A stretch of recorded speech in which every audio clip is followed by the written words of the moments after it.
எவ்வளோ great singer அவர். முதல் அவரை ஸ்டுடியோவில் கூப்பிட்டப்போ சும்மா ஐஸ் பிரேக்கிங் கோசம் அவர்கிட்ட சொன்னேன்,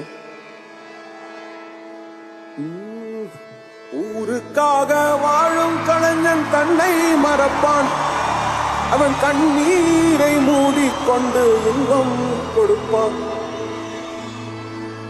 ஊருக்காக ஆடும் கலைஞர் தன்னை மறப்பான், தன் கண்ணீரில் இன்பம் கொண்டு இன்பம் கொடுப்பான்.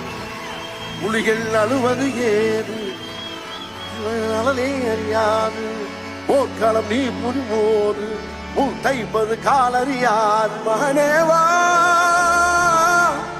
மகனே